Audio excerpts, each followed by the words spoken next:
안녕하세요. 오늘은 십자가의 도 로마서 1장 17절을 중심으로 믿음에 관한 이야기를 하고자 합니다. 십자가의 도는 굉장히 어렵다면 어렵고 또 잘 이해만 하면 아주 쉽습니다. 그래서 이 십자가의 도를 잘 정리하면 영성 생활에 또 참된 믿음을 갖는데 보탬이 될 것이기에 오늘 이 말씀을 같이 나눠보고자 합니다. 고린도전서 1장 18절에 십자가의 도라는 표현이 나옵니다. 이것을 살펴보면 십자가의 도가 멸망하는 자들에게는 미련한 것이요 구원을 받는 우리에게는 하나님의 능력이라. 네. 십자가의 도라는 단어는 로마서에 나오진 않고 고린도전서에서 나오는데, 멸망하는 자들, 즉 하나님을 알지 못하고 또 구원받지 못한 자들에게는 미련한 것, 아무런 도움도 안 되고 가치가 없고 쓸모없는 것. 그런데 구원받는 우리에게는 이 십자가의 도가 하나님의 능력이라는 겁니다. 그러면은 십자가의 도가 도대체 뭔데 하나님의 능력이냐? 미리 말씀드리자면 구원하시는 능력이라고 얘기할 수 있습니다. 하나님이 우리를 구원하시는 능력이 이 십자가의 도 안에 있다는 거예요. 그래서 두 파트로 나눠서 살펴볼 건데, 일부에서는 로마서에서 말하는 복음이 무엇인가, 이미 복음은 다 알고 계시지만 다시 한번 정리하는 차원에서 로마서 1장 17절을 중심으로 복음이 뭔지를 살펴보고자 합니다.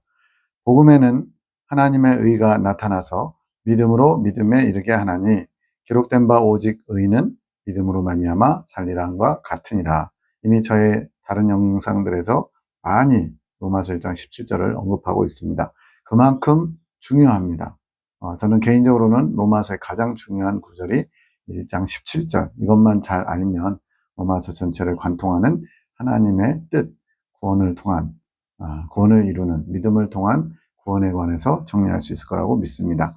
그래서 여기 중요한 단어들이 나오죠. 하나님의 의, 그리고 믿음으로 믿음에 이르게 한다. 어디에요? 복음에는. 복음의 내용이 뭔지를 알아야 이것을 이해할 수 있습니다. 그래서 첫 번째로 복음이란 뭐냐? 예수님에 대한 것, 예수님에 관한 것입니다. 로마서 1장 2절에 바울의 인사말 속에 이 내용이 있어요. 이 복음은 하나님이 선지자들로 말미암아 그의 아들에 관하여 성경에 미리 약속하신 것이라. 복음은 무엇이다? 아주 단순하게 정의를 내리면, 여러 가지 수식어 다 빼버리면 이 복음은 그의 아들에 관한 것, 즉 복음은 곧 예수님에 관한 것, 예수님이 하신 말씀과 행적, 또 십자가의 죽으심과 부활, 이것이 바로 복음의 내용이라는 거예요. 자, 그러면 방금 읽은 1장 17절에 복음에 하나님의 의가 나타났다 그랬는데, 이 하나님의 의가 뭔지를 바로 알아야 복음이 뭔지 알 수 있습니다. 하나님의 의란 뭐냐? 하나님께서 모든 것을 주관하셔서 또 이끄셔서 하나님의 은혜로 죽은 자를 살리는 것, 즉 구원받을 수 없는 지옥 백성으로 이미 아담과 하와의 타락으로 말미암아 지옥 백성으로 낙인된 지옥 백성으로서 이미 그 구원이 없는 자가 된 저희들을 다시 살리시는 것이 바로 하나님의 의라는 거예요. 그래서 여기서 하나님의 의를 모르고 자기 의를 세우려고 힘써 하나님의 의를 복종치 아니하였단 말씀이 로마서 10장 3절에 나옵니다. 즉 하나님의 의를 이해하려면 그와 반대되는 자기 의를 이해하면 훨씬 더 하나님의 의가 대조에 의해서 더 자세하게 알 수 있다는 말이에요. 즉 하나님의 의가 있고 하나님의 의와 반대 대척점에 있는 자기 의가 있다는 거예요. 그래서 하나님의 의를 모르니까 자기 의를 세우려고, 그것이 오히려 하나님의 의를 복종치 않게 하는 결과를 이뤘다는 겁니다. 그러면서 그리스도는 모든 믿는 자에게 의를 이루기 위하여, 누구의 의겠어요? 하나님의 의를 이루기 위하여 율법의 마침이 되신다. 그래서 율법의 마침이 되신다. 그래서 율법과 복음, 이 부분도 나중에 기회가 되면 좀 조명해 보려고 합니다. 율법이 무엇이냐? 하나님이 주신 계명이에요. 근데 그 계명은 선한 것이에요. 시편에서는 여호와의 율법은 완전하다고 했습니다. 그런데 그 완전한 율법을 우리에게 주셨지만 우리 인간들이 타락으로 말미암아 온전하지가 못해요. 그래서 율법을 지키라고 주셨지만 율법을 지킬 수 없는 존재인 겁니다.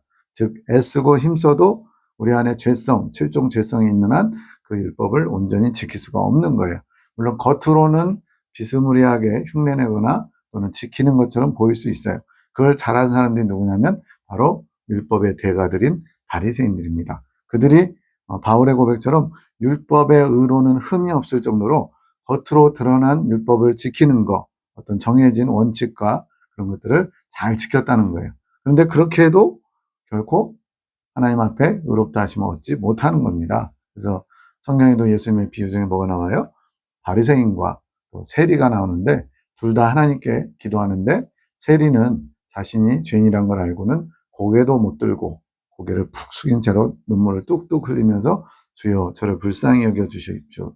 저는 죄인입니다. 이런 고백을 하죠. 반면에 바리새인은 저 세리와 같지 아니함을 감사하나이다. 저 죄인 세리와 같지 아니함을 감사하나이다. 그러면서 자신의 의로움을 드러냈어요. 뭐냐면 율법을 잘 지키고 있다는 거죠. 근데 오히려 예수님 뭐라고 그랬어요?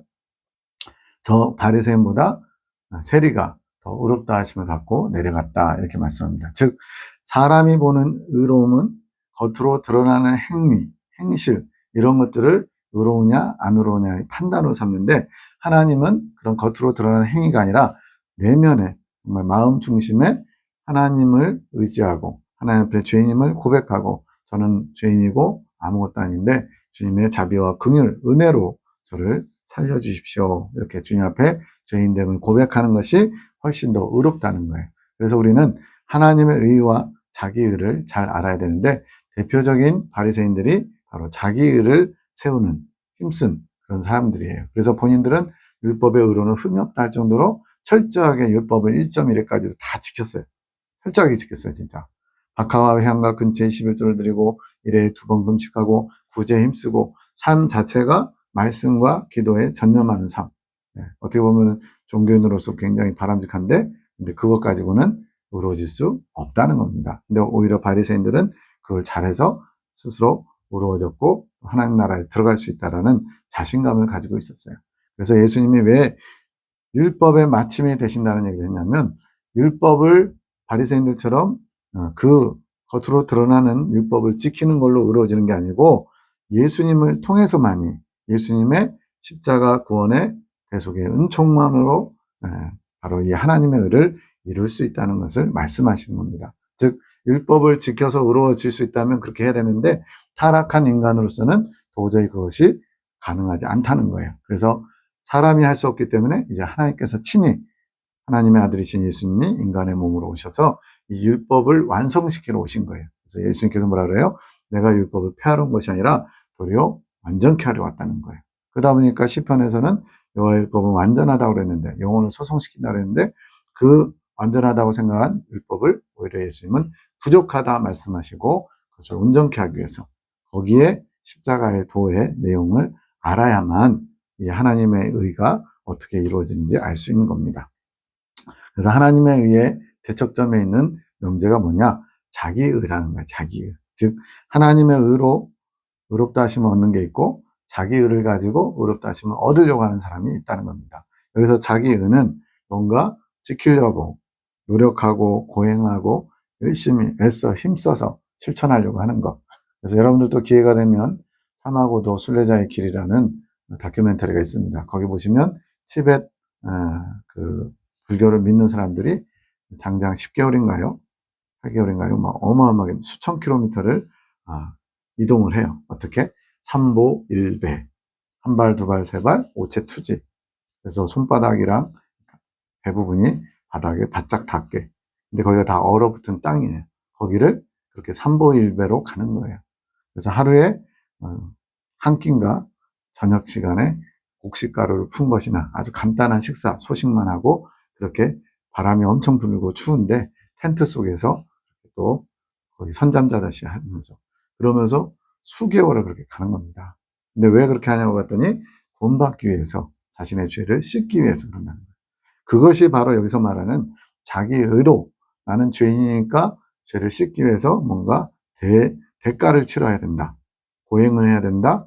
또 값을 치르기 위해서 뭔가 수고를 해야 된다. 이런 것이 자기 의라는 겁니다. 그래서 기독교 빼고는 다 자기 의로 그 의를 이루려고 하는 것들이 대부분이에요. 그래서 뭔가 대가를 치러야 됩니다. 돈을 많이 내든지 수고를 해야 되든지 뭔가 심지어는 목숨까지 바치든지 그런 걸로 의로워지려고 하는 것이 바로 대부분의 타 종교들, 그리고 기독교 안에서도 자기 의를 가지고 의로움을 이루려는 사람들이 있다는 거예요. 이것 가지고는 결코 하나님의 의를 이룰 수 없다는 것을 우리가 명심해야 됩니다. 자기의와 하나님의 의는 서로 충돌하게 돼 있어요. 왜? 자기의 의는 출발점이 자신이에요. 내가 뭔가를 하려고 하는 거.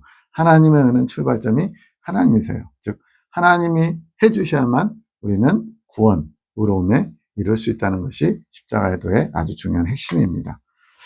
자, 하나님의 의가 복음 안에 들어있는데 그것이 믿음으로 믿음에 이르게 한다 그랬습니다. 여기서 말하는 믿음으로 믿음에 이르게 한다는 게 뭔지 알아야 되겠죠. 즉 앞에 있는 믿음과 뒤에 있는 믿음의 차이는 초기 믿음이고 뒤에는 완성된 믿음이라는 거예요. 우리가 많은 사람들이 예수님 믿으면 끝. 믿음이 마치 다 전부인 것처럼, 그게 전부인 것처럼 착각을 하는 경우가 있는데 분명히 로마서 1장 17절에서는 믿음으로 믿음에 이르게 하는 어떤 과정이 있다는 거예요. 그것을 이제 이스라엘 백성들의 모형으로 보면 애굽 백성처럼 애굽에서 애굽 백성들과 함께 죄악 세상에서 어우러져 살던 이스라엘 백성들이 하나님께 신원하면서 모세를 통해서 애굽에서 나오게 되죠. 그것이 바로 죄악 세상에서 탈출하는, 즉 하나님을 믿고 죄악 세상에 섞여 살던 죄인이 이제는 모세라는 성령님의 모형을 통해서 그 죄악 세상에서 벗어나는 거예요. 오늘날 우리로 말하면 예수님 믿고 구원받는 것. 이것이 바로 이제 초기 믿음의 시작입니다. 그럼 그렇게 시작했으면 이제 약속대로 하나님 나라에 들어가야죠.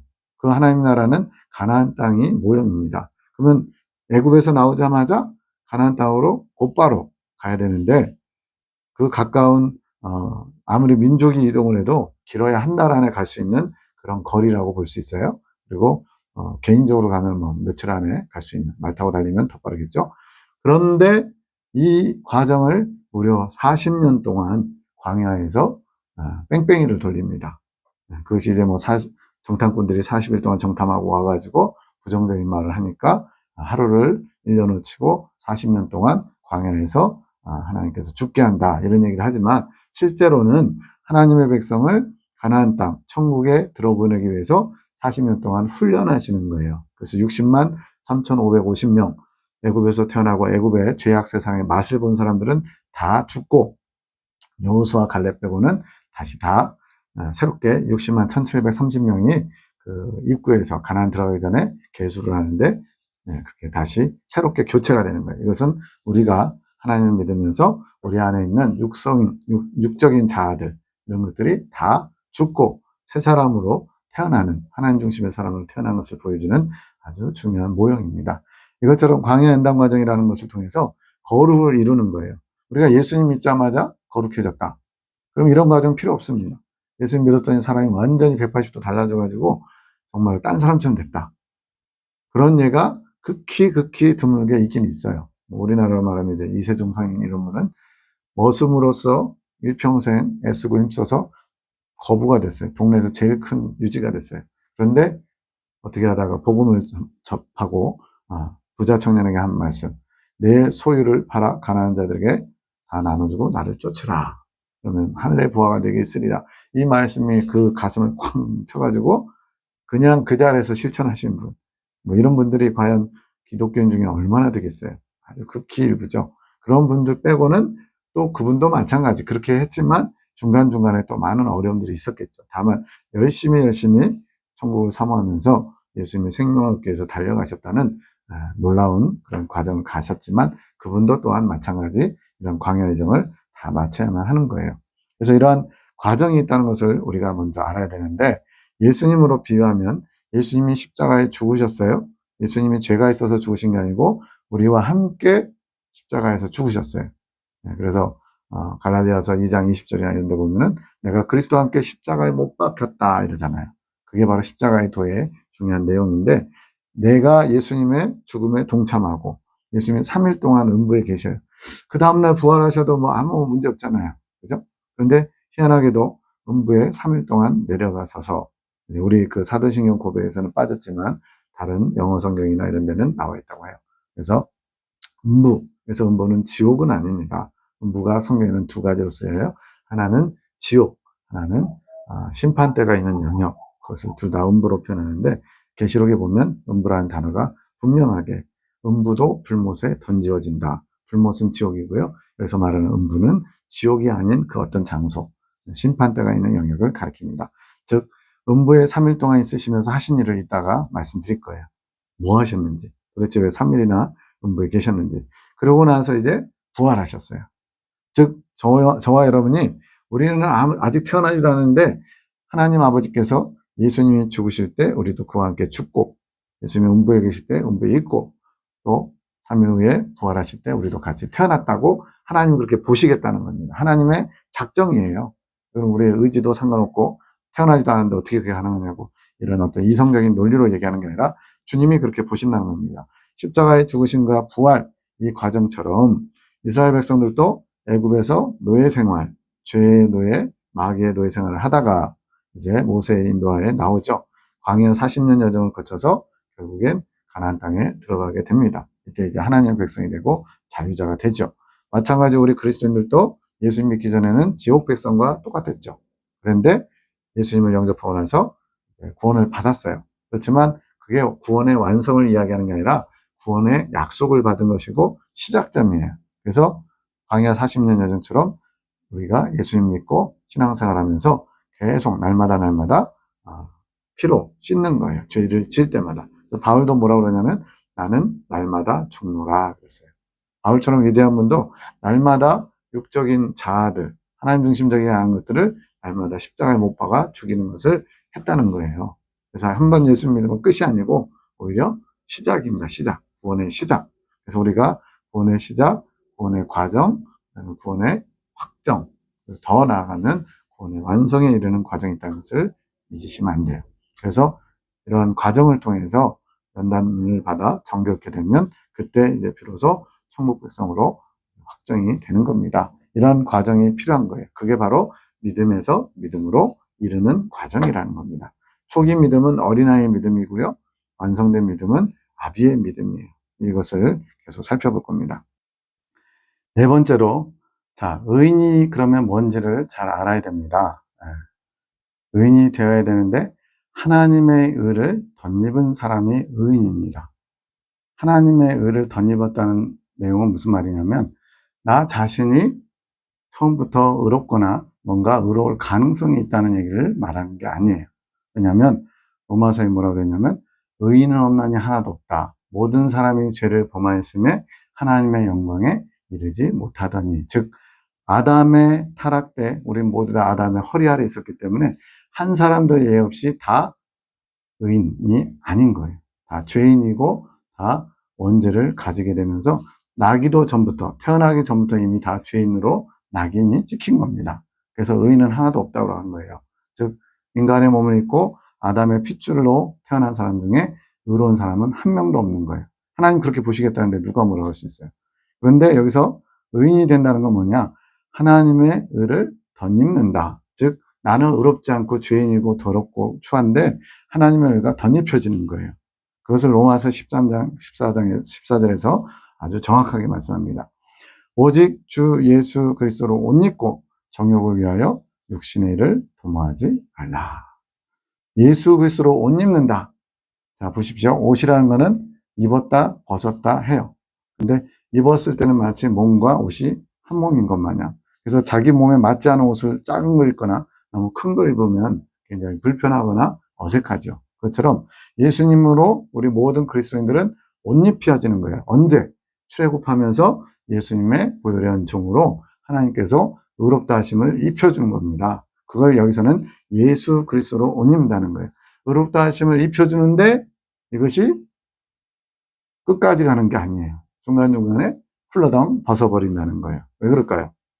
아직 우리가 예수님 믿자마자 모든 죄성이 해결되고 온전히 의로워진 게 아니기 때문에 하나님께서는 죄인들에게 이렇게 예수님을 입혀주심으로써 의롭다 하심을 얻게 해주시는데 이거는 광야 성도들, 즉 출애굽하고 가나안 땅에 이르기까지는 아직 온전하진 않은 거예요. 입고 있다가 또다시 주님이 아닌 다른 것에 마음을 빼앗기고 관심을 갖게 되면 훌러덩 벗어버리게 되는 겁니다. 우리도 마음에 안 들면 옷을 입었다 벗었다 하잖아요. 그것처럼. 그래서 주 예수 그리스도로 옷 입는 게 한 번 입었다고 계속 가는 게 아니고요. 계속 유지될 수 있도록 끊임없이 우리는 하나님을 주목하고 하나님 중심의 삶을 추구해야 돼요. 그것이 예수 그리스도로 옷 입는 것을 벗지 않는 겁니다. 이게 나중에 뒤에 가면은 그리스도 안에 머무는 삶이에요. 그리스도 안에 머무는 삶이란 예수 그리스도로 옷 입어서 내 생각, 내 감정, 내 의지대로 살지 않고 내가 말하는 것이, 내가 생각하는 것이 다 예수님을 통해서 마치 프리즘을 통해서 빛이 이렇게 나가는 것처럼 그런 식으로 내 안에 예수님이 또 예수님 안에 내가 있어서 주님과 내가 온전히 하나가 됨으로써 내가 아닌 주님이 투영되는 것, 투사되는 것 이런 것들이 진정한 의를 입는 거예요. 근데 아직 광야 성도들은 이것이 계속되는 것이 아니고 어느 때 성령 충만할 때는 좀 입었다가 또다시 약해지고 육적인 것을 추구하면 훌라덩 벗어버리는 거예요. 예수님으로 입을 때는 의로워 보이죠. 근데 이걸 벗어버리면요. 다시 죄인의 모습이 드러나는 겁니다. 어떤 경우에 죄의 모습이 드러나느냐? 여기 나오잖아요. 정욕을 위해서 육신의 일을 도모할 때. 정욕을 위해서 육신의 일을 도모하면 그리스도로 옷 입고 있는 게 아니라 벗어버리게 되는 거예요. 그래서 주님께서 이 말씀을 하신 겁니다. 또 히브리서 7장 25절에도 그러므로 자기를 힘입어 하나님께 나가는 자들을 온전히 구원하신다. 즉 내가 뭔가 노력하고 의지를 들여서 하나님 앞에 열심히 충성해서 물론 필요합니다.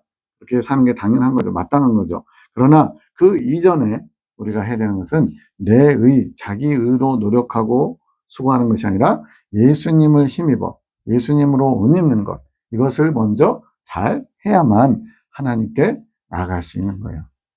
예수님의 옷 입지 않고 하나님께 나가면 어떻게 돼요? 하나님의 진노의 심판을 당하죠. 왜? 우리는 죄인으로서 벌거벗은 자들이나 마찬가지니까. 그래서 예수 그리스도로 옷 입어야만 우리의 부끄러움, 수치를 가려지게 되는 겁니다. 하나님의 의를 덧입는 사람을 성경에서는 의인이라고 하는 거예요. 오직 의인은 믿음으로 말미암아 산다 그랬죠. 즉 예수님으로 옷 입는 것이 믿음의 행위예요. 믿음으로 말미암아 그게 돼요. 그것이 의인이 오직 의인이 믿음으로 말미암아 사는 것과 같습니다. 가로되 내가 누구뇨 대답하되 나는 당신의 시녀 루시오니 당신의 옷자락으로 시녀를 덮으소서 당신은 우리 기업을 물을 자가 됨이니이다. 성경에 나오는 아가서 다음 가는 러브스토리가 룻기에 나오죠. 바로 보아스 기생 라합의 후손. 그래서 나중에 이 룻의 증손이 바로 우리가 아는 다윗입니다.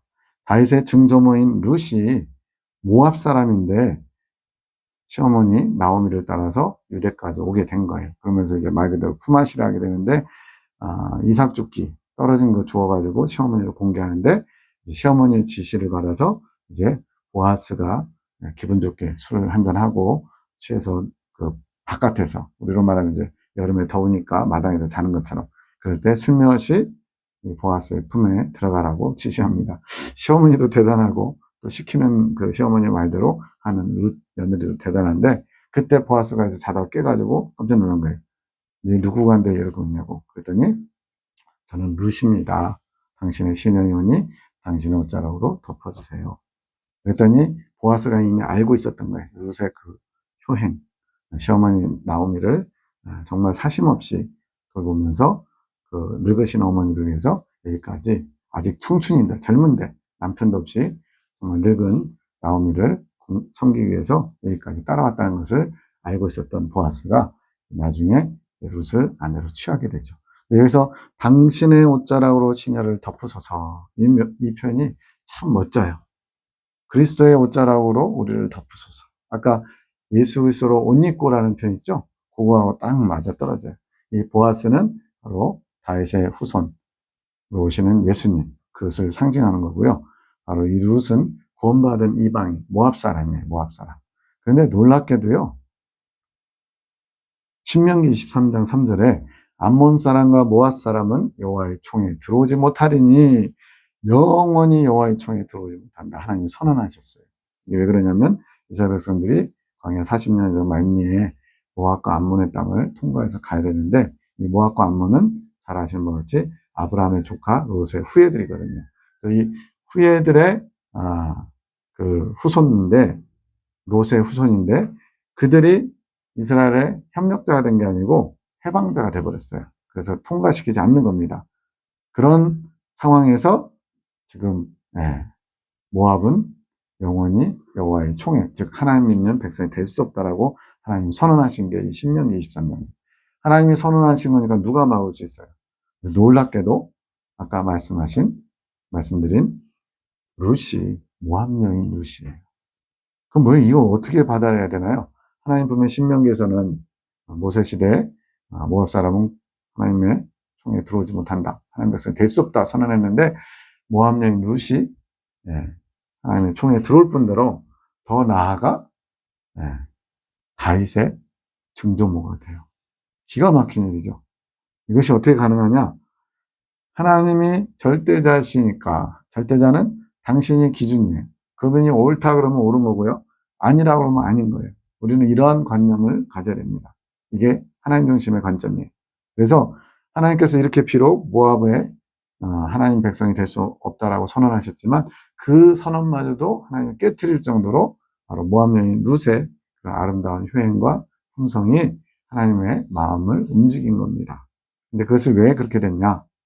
마태복음 족보에 이게 어떻게 보면 이제 부정한 영이랄까요? 정말로 예수님의 족보에 들면 안 될 것 같은 사람이 넷이나 나오잖아요. 12아들 중에 유다의 며느리 다말이 시아버지와 관계해서 자식을 낳았는데 그것이 예수님의 계보에 들어가요. 또 기생 라합도 말 그대로 기생이에요. 몸 파는 여인. 지금하고 좀 다를 수는 있지만 어쨌든 부정한 사람 중에 하나라고 할 수 있죠. 기생 라합이 바로 보아스의 또 조상이고, 그리고 지금 나오는 모압 여인 룻도 그렇고, 또 다윗이 우리아의 아내였던 바세바를 취하죠. 그 바세바의 아들이 솔로몬이고 그게 또 다윗의 가문이잖아요. 이 네 명이나 어떻게 보면 하나님의 거룩한 성회에 들어올 수 없고, 또 심지어는 예수님의 족보에 올리는 것은 생각도 할 수 없는데 하나님이 이들을 마태복음 족보에 올려놓으셨어요. 그냥 하나님이 하신다고 하는 거예요. 우리는 그냥 거기에 토달 필요가 없습니다. 토다는 거는 하나님 믿지 않는 사람들, 하나님을 거부하는 자들이 하는 거고, 하나님이 그렇게 하신 이유도 있겠죠. 사람 보기에는 부정하고 사람 보기에는 악한 건데 하나님 보시기에는 아닐 수도 있어요. 어쨌든 이 모압 여인 룻은 바로 우리 구원받기에 합당치 않은 이방인들을 구원하시는 하나님의 놀라운 은총을 보여주는 대표적인 예입니다. 즉 보아스, 다윗의 조상인 보아스에게 룻이, 모압 여인 룻이 이제 결혼해서 이제 다윗을 낳게 되는데, 이러한 예수 그리스도의 족보에 들 수 없는 모압 사람이 들어간 걸 봤을 때 하나님께서 구원하고자 하는 이스라엘 백성들, 실제 육적 이스라엘 백성들뿐 아니라 이방인들에게도 이미 복음을 주셔서 구원시키겠다는 것이 이미 구약 성경에서 예로 나와 있는 거예요. 그래서 저희는 은혜로 구원받은 겁니다. 뭔가 노력해서 잘해서 합당해서 주님 보시기에 뭔가 얻을 만한 게 있어서가 아니라는 거예요. 천국 백성이 될 자격 없는 우리를 주님의 은혜로 천국 백성으로 삼으신 겁니다. 자, 다섯 번째로 구원은 뭐냐? 하나님의 의를 힘입어서 죽었던 자가 다시 살아나는 게 구원이에요. 그래서 죽었던이라고 표현했죠. 죄와 허물로 인하여 죽었던 너희를 다시 살리셨다 그랬어요. 아직 살아있는데, 우린 죽은 적 없는데 이럴 수 있어요. 여기서 말한 죽었다라는 게 뭔지를 알아야 됩니다. 생명이 없는 자에게 생명이 부여되는 게 구원인데, 여기서 죽은 게 뭔지를 알아야 돼. 죽음이 뭐냐? 생명의 근원이신 하나님과 관계가 단절된 게, 끊어진 게 죽음이에요. 창세기 2장에 아담과 하와가 선악과를 따먹을 때 이런 말씀하시죠. 선악과를 알게 하는 나무의 실과는 먹지 말라. 내가 먹는 날에는 정령 죽으리라. 하나님의 선언이, 아까 모압 사람은 하나님의 성총에 들어오지 못한다고 한 것처럼, 이처럼 죽으리라 선언하셨어요. 그러면은 아담과 하와는 선악과 따먹고 살아서 움직였잖아요. 그럼 여기서 말하는 죽는다는 건 뭘까요? 바로 생명의 근원이신 하나님과 관계가 끊어지는 거. 원래는 아담과 하와는 하나님과 연결되어 있는 관계예요. 하나님으로부터 끊임없이 생명을 공급받는 존재. 근데 하나님 관계가 끊어져 버렸어요. 이게 바로 죽음입니다. 그걸 이제 마태복음에서 8장에서 예수님이 하신 말씀 들어보면 알 수 있어요. 제자 중에 하나가 아버지가 돌아가셨는데 장사 지내고 주님을 따르겠습니다 그랬어요. 그랬더니 예수님이 뭐라냐면, 죽은 자들로 저희 죽은 자를 장사케 하고 너는 나를 쫓으라. 굉장히 인륜적으로 도덕적으로는 예수님이 너무하신 거예요. 우리의 인본적인 생각으로는 이거는 굉장히 윤리도덕에 어긋나요. 그죠? 지금 장사 지내는 게 급한 거지 예수님 쫓아가는 게 급하지 않는 것처럼 보이잖아요. 근데 주님이 그렇다고 하면 그런 거예요. 이게 믿음이에요. 네. 또 제가 어딜 가든지 주님을 따르겠습니다 라고 어떤 사람이 또 적극적으로 얘기해요. 그랬더니 예수님이 또 뭐라냐면 여우도 굴이 있고 공중에 나는 새들도 둥지가 있대 인자는 머리 둘 곳이 없다. 잘 곳도 없대요. 그러면서 마치 따라가겠다 그러는데 따라오지 마라 하는 것 같아요. 막 이랬다 저랬다는 거 같죠? 그런 의미가 아니고 다 자기 부인과 연결된 겁니다. 지금 아버지 장사를 지내야 되는데 그 장사 지내는 문제는 너의 인간적인 육적인 문제다. 지금 더 급한 거는 영적인 나를 따라오는 것이다. 근데 여기서 표현이 죽은 자들로 저희 죽은 자를 장사케 하라. 그래서 죽은 자들은 뭘까요? 예수님 보시기에 죽은 자. 아까 말씀드렸죠? 하나님과 관계가 끊어진 자들, 즉 불신자들, 하나님이 없는 자들, 이들이 죽은 자예요. 그러니까 오늘 우리가 사는 세상에 많은 불신자들과 어울려 살죠? 불신자를 뭐로 생각해야 돼요? 죽은 자들이라고. 시체라고. 요즘 좀비 영화 많이 나오잖아요. 그렇다고 해서 또 대놓고 좀비 어쩌고 하면 안 되고요. 의미상으로 저들은 하나님과 관계가 단절돼서 죽은 자들이니까 불쌍히 여겨야죠. 긍휼히 여겨야죠. 그들이 뭔가 우리에게 억울한 요구를 하거나 억울한 대우를 하더라도 그냥 몰라서 그렇지. 저들은 하나님이 없기 때문에 자기 욕심대로 살다 보니까 저러다가 지옥 갈 수도 있지. 지옥에 간다라고 단정하라는 게 아닙니다. 지옥을 향해서 멋모르고 가는 불쌍한 사람들. 그게 주님의 마음이에요. 주님은 한 사람이라도 구원에 이르기를 원하셔서 지금도 열심히 복음을 전파하고 불신자들을 회개케 하기를 원하셔요. 그 일을 우리에게 맡기셨고. 그래서 그런 불신자들하고 이익 때문에 싸우지 말라는 거예요. 왜 죽은 자하고 자꾸 싸웁니다. 싸우고 그러니까. 시체 죽었는데 그런 거 있잖아요. 나한테 정말 모질게 됐던 나쁜 사람인데 죽었어요. 그 죽은 모습을 보면 얼마나 허망해요. 부모에 대한 막 증오, 분노, 어려서 학대당하고 이러던 분이 오랜만에 연락이 왔는데 아버지가 돌아가셨다. 그래서 망갈 수도 있지만 가서 딱 시체를 봤을 때 얼마나 허망해요. 그래서 그런 분들 보통 얘기 들어보면 이제 돌아가시기 전에 왜 그때 나를 그랬냐고 꼭 묻고 싶다 이런 얘기 많이 하는데 또 물어서 뭐 하게요. 이미 다 지나갔는데. 예수님이 없다면 그런 것들이 중요합니다. 나를 왜 이렇게 했는지, 왜 그런 억울한 일들을 했는지. 근데 우리는 이제 주님의 관점으로 죽은 자들하고 싸울 일도 없고 그냥 불쌍히 여기기만 하면 되는 거예요. 그래서 하나님과 관계가 단절된 사람들을 죽었다라고 말씀합니다. 그럼 사는 건 뭐냐? 생명은 뭐냐? 하나님과 관계가 다시 이어진 거, 회복된 거. 예수님의 십자가 죽으심과 부활로 인해서 끊어졌던 하나님과 우리의 관계가 다시 연결된 겁니다. 이게 살아난 거예요. 이해가 되시죠? 이런 육체의 죽음은 하나님 관계가 단절된 영혼의 죽음 때문에 그냥 부산물로 오는 게 육체의 죽음이에요. 그래서 영혼이 죽지 않았다면, 영혼이 하나님 관계가 연결되어 있었다면 육체의 죽음도 없는 거죠. 그러니까 죄와 사망은 왜 들어왔냐? 하나님과 관계가 단절되면서 죄와 사망과 이 땅에 고통이 들어온 겁니다. 그래서 이것을 회복시키고자 주님이 오셨어요. 근데 왜 주님이 육체를 가지고 이 땅에 오셨느냐? 하나님이 정하신 원칙, 저는 절대 명제라는 표현을 쓰는데 이것 때문에 그래요. 첫 번째는 죄인은 죽는다. 죄인의 결국은 죽는 거예요. 생명을 잃는 거예요. 죄의 삭은 사망이다. 하나님의 은사, 은혜, 선물은 그래서 우리 주 안에 있는 이제 그리스도 안에 있는 이걸 이따가 계속 얘기할 텐데 주님 안에 있는 영생. 즉 우리가 죽은 자가 다시 살려면 주님 안에 있는 영생을 취해야 되는 거예요. 죄인은 죽는다. 죄의 삭은 사망이다. 삭이라는 건 값이잖아요. 죄값은 목숨으로 치르는 겁니다. 생명으로 치르는 거예요. 근데 이것이 하나님도 변개치 않는 원칙이에요. 그래서 누군가는 죄값으로 죽어야만 합니다.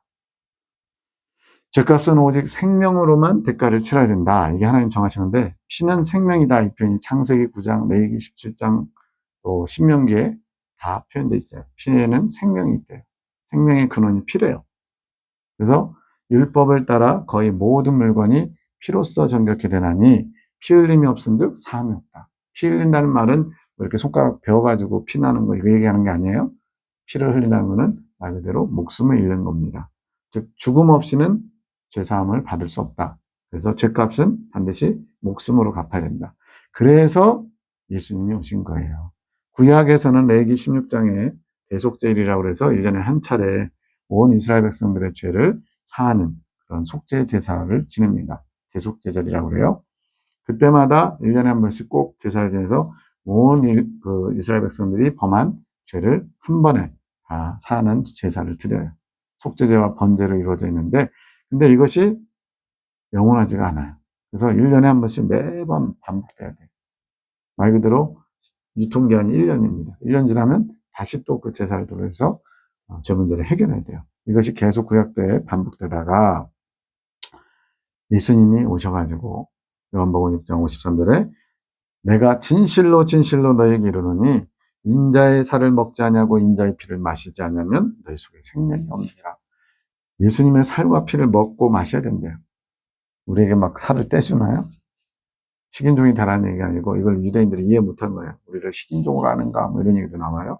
그렇게 실제로 막 예수님의 살과 피를 도려내고 마시고 이런 것보다는 예수님의 죽으심, 살과 피를 다 우리에게 내어주신 그 공로, 그것을 힘입어 생명을 얻을 수 있다는 얘기예요. 왜? 예수님 안에 생명이 있기 때문에. 예수 안에 생명이 있네. 그런 찬양이 있잖아요. 예수님 안에 있는 생명을 취하해서 우리가 예수님을 먹고 마시는, 다른 말로 하면 예수님과 하나 되는, 예수님과 연합을 이루어야만 된다는 겁니다. 그래서 구약에서는 죄 문제를 해결하기 위해서 매년 1년에 한 번씩 유통기한 1년인 속죄제사를 통해서 끊임없이 죄 문제를 해결했다면 예수님이 오셔서 영원히, 즉 예수님이 이전에 과거의 죄부터 현재의 죄, 아직 태어나지도 않은 세대의 죄까지 몽땅 모든 인류의 죄를 다 예수님이 다 겟세마네 동산에서 잔에 다 담아서 그 죄의 잔을 마셨어요. 그로 말미암아 모든 죄가 전가된 겁니다. 그로 말미암아 저와 여러분이 죄가 예수님에게 넘어갔고 예수님이 십자가에 죽으심으로 죄값을 우리가 마치 치른 것처럼 된 거예요.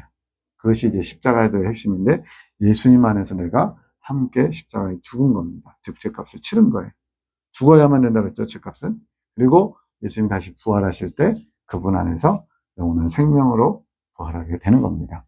이것은 단번에 모든 것을 해결하시는 영원한 속죄제사예요. 왜 이게 가능하냐? 하나님이 정하셨어요, 그렇게. 예수님도 1년에 한 번씩 죽어라 데모하면서 그럴 수 있어요.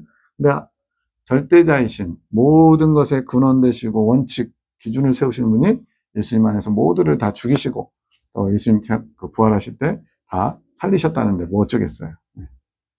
그래서 모든 구원은 다 예수님의 피값, 즉 십자가의 죽으심과 부활로 되는 겁니다. 어디까지?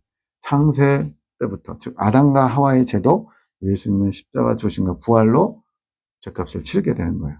언제까지? 세상 끝날까지. 그거를 이해할 수 있기 위해서 여러분에게 베드로전서 3장을 소개합니다. 그리스도께서 한 번 죄를 위하여 죽으사, 그러면서 육체로는 죽임을 당하시고 영으로는 살리심을 받으셨다. 예수님의 죽으심과 부활을 얘기하잖아요. 그런데 앞서 예수님이 십자가에 죽으시고 3일 동안 음부에 계셨다고 했죠. 그 음부에서 뭐 하셨는지가 여기 나옵니다. 저가 예수님이에요. 또한 영으로 옥에 있는 영들에게 전파하셨다. 옥에 있는 영들에게 전파하셨다. 여기서 옥은 뭘까요? 우리는 지옥밖에 몰라요. 지옥. 근데 가톨릭은 연옥이라는 게 있어요. 연옥은 연단받은 옥. 그러니까 지옥 가기 전에 연단받는 정결케 하는 장소. 이게 이제 종교개혁 때 1510주년 루터의 종교개혁에 의해서 우리 개신교는 믿음으로 말미암아 이루어진다.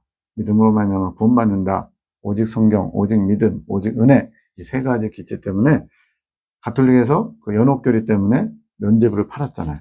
그런 말 하면 아예 면죄부가 원래 문제가 되는 건데 연옥교리를 자체를 빼버렸어요. 아예 원초적인 문제를 빼버리자. 그래가지고는 개신교에는 연옥교리가 없는 겁니다. 그래서 뭐만 있어요, 연계. 천국과 지옥만 있어요. 나중에 연계론에서 자세히 할 겁니다. 천국과 지옥만 남은 것이 개신교 교리예요. 그런데 실제로는 1500년 그 종교개혁 이전까지는 하나님의 천국도 있고 지옥도 있고 그 심판대가 있는 영역이 있어서 이 심판대가 있는 영역의 일부가 연옥이에요. 연단받는 옥. 도대체 무슨 연단을 받는 거냐? 천국 백성답게 아직 변화되지 않은, 즉 온전히 거룩해지지 않은 사람들이 심판대가 있는 곳에 가서 나머지 연단을 다 받고서 그제야 거룩하고 정결해지면 천국에 들어간다는 교리가 연옥교리인데, 여기 분명히 우리가 정경으로 채택하고 있는 베드로전서에 옥에 있는 영들에게 복음을 전파했다. 이 옥을 지옥이라고 해석하면 지옥은 이미 심판을 끝난 거예요. 심판받고 그 영원한 형벌로 들어간 거죠. 그러니까 지옥은 분명히 아닐 거예요. 도대체 여기가 어디냐? 개신교에서는 이것을 난해구절이라고 합니다. 왜? 풀 수 있는 그게 없어요. 왜? 연옥교리를 부정했으니까, 버려버렸으니까. 근데 이 옥에 있는 영들이 누구냐를 또 설명해 줍니다. 그들은 노아의 날 방주 예배할 동안에 하나님께 순종치 않던 자들, 즉 노아의 구원받은 8명 빼고 나머지 다 물로 다 심판받아 죽었잖아요. 그들에게 복음을 전파하신대. 아까 처음에 시작이 뭐였어요? 로마서 1장 2절에 복음은 예수 그리스도에 관한 것. 즉 예수님이 음부에 가셔서 3일 동안 계셨는데 그 음부 동안 하신 일이 그보다 수천 년 전인 노아 시대에 있는 사람들에게 복음을 전하셨대요. 이게 시간적으로 이해가 안 되죠. 분명히 몇천 년이 흘렀잖아요. 그들이 계속 지금까지 연옥에 있는 거냐? 우리가 이 땅에 있는 시간의 개념 안에 3차원의 개념으로 접근하니까 이해가 안 되는 겁니다. 영계는 시간이 없어요. 24시간, 하루 이틀 이런 개념이 없고, 물론 과거, 현재, 미래는 있겠죠. 우리의 기준으로. 어쨌든 영계는 시간의 흐름이 없다 이렇게 생각하시면 되는데, 바로 예수님이 음부에 있는 동안에 노아 시대 때 멸망당한 물에 빠져 다 죽었잖아요. 육체로는. 그들을 구원하시려고 복음을 전하셨다는 거예요. 그래서 창세 이래로, 아담 이래로 모든 사람이 다 예수님의 복음, 예수님의 십자가 죽으심과 부활로 죄 문제를 해결해서 그 복음을 받아들이고 믿음으로 말미암아 구원받는다는 것을 여기서 알 수가 있어요. 3장 18절에만 있냐? 뒤에 또 있어요. 베드로전서 4장 6절에 보니까 이를 위하여 죽은 자들에게도 복음이 전파되었으니 이는 육체로는 심판을 받으나 영으로는 하나님을 따라 살려 하느라. 죽은 자들에게 복음이 전파됐다. 이거는 이제 우리 개신교인들한테는 도저히 이해할 수 없는 거예요. 죽은 자에게 복음이 전파되는 건 무슨 말이지? 죽은 이후에도 다시 기회가 주어지는 건가? 예, 기회가 주어지긴 주어집니다. 그런데 착각하지 말아야 될 것은 이 땅에서 복음을 안 들었는데 나중에 죽어서 복음을 들을 수 있는 기회가 모두에게 적용되는 게 아니란 말을 이제 보여드릴 거예요. 자, 하나님의 공의는 한 명도 예외 없이 억울하게 복음을 듣지 못했는데 죽었어요. 예수님 이전에 살았던 사람이 그래서 죽어가지고 복음을 못 들었으니까 너는 지옥 가는 게 마땅해. 이렇지 않는다는 거예요. 모두에게 다 기회를 제공합니다. 이게 공의예요. 공평한 의. 하나님의 의로 구원받는다고 그러는데 예수님 당시에 살았던 사람, 예수님 이후에 살았던 사람들은 괜찮아요. 그 전에 살았던 사람들은 예수님의 복음을 못 들었으니까 지옥 가라. 이건 아니잖아요. 또 지금 시대도 마찬가지입니다. 불교 국가에 태어난 사람은요, 기독교를 접할 기회가 많잖아요. 흔찮아요.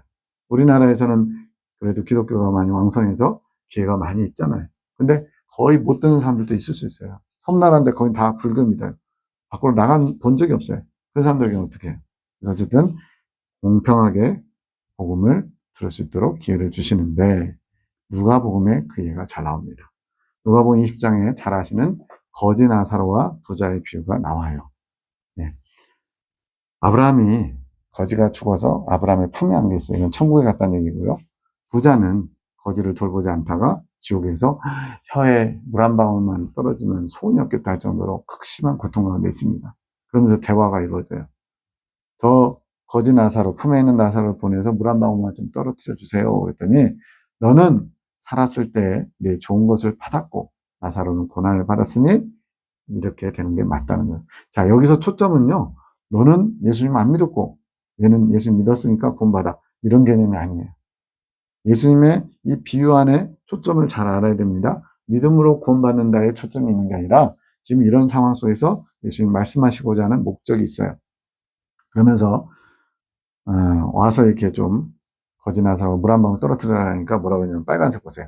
너희와 우리 사이에 큰 구렁이 끼어 있어 여기서 너희에게 건너가고자 하되 할 수 없고 거기서 우리에게 건널 수도 없게 했느니라. 지금 아브라함은 나사로는 천국에 있고 부자는 지옥에 있잖아요. 그 사이에 큰 구렁이 끼어 있다. 구렁이 담 넘어가도 구렁이 아니고 커다란 어떤 이렇게 푹 파여가지고 뭐 이렇게 건널 수 없는 구덩이 같은 그런 개념이죠. 즉, 큰 구덩이 있어서 왕래를 할 수 없다는 거예요. 물론 이제 하나님은 하실 수 있어요. 그래서 우리도 입신하면 천국도 갔다 오고 지옥도 갔다 오잖아요. 여기서 중요한 포인트는 천국과 지옥 사이에 커다란 구렁, 서로 왕래하기 어려운 뭔가가 있다는 거. 이게 바로 뭐냐? 예수님의 심판대. 분명히 성경 곳곳에 마지막에 그리스도의 심판대 앞에서 자기가 행한 대로 다 이실직고 한다는 표현이 많이 나오잖아요. 한 번 죽는 것은 사람에게 정하신 것이요 그 후에는 심판이 있으리니. 천국은 이미 심판이 끝나서 들어간 거고요. 지옥도 이미 심판이 끝나서 형벌의 장소로 들어간 거예요. 그럼 천국도 지옥도 아닌 심판대가 있는 어떤 영역이 있는 거예요. 여기서는 지금 큰 구렁이라고 껴 있습니다. 네. 그래서 영계에는 천국도 지옥도 아닌 어떤 제3의 영역이 있구나. 그리고 우리는 심판대가 있는 애매한 편이니까 중간 영역 가운데 있으니까요. 그렇게 표현합니다. 이것은 영계론을 하게 되면 자세히 다룰 거고요.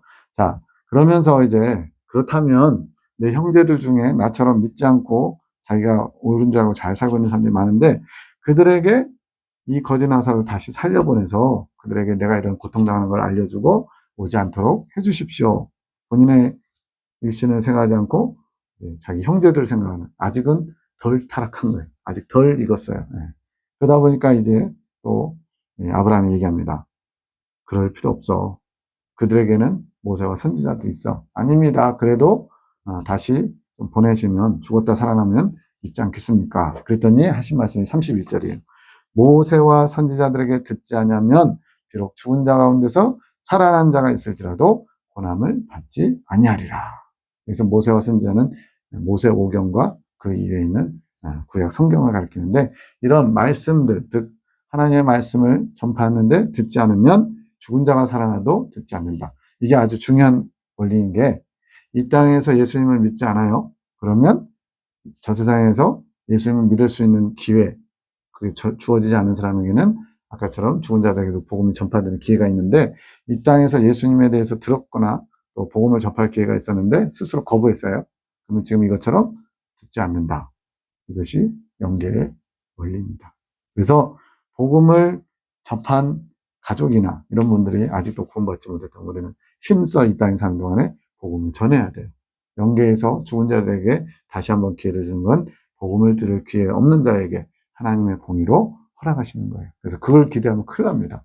이 땅에서 복음을 들을 기회가 있었으면 받아들일 수 있도록 우리가 기도하면서 도와줘야 돼요. 여기까지 하고 2부 십자가에도 잠시 후에 하겠습니다.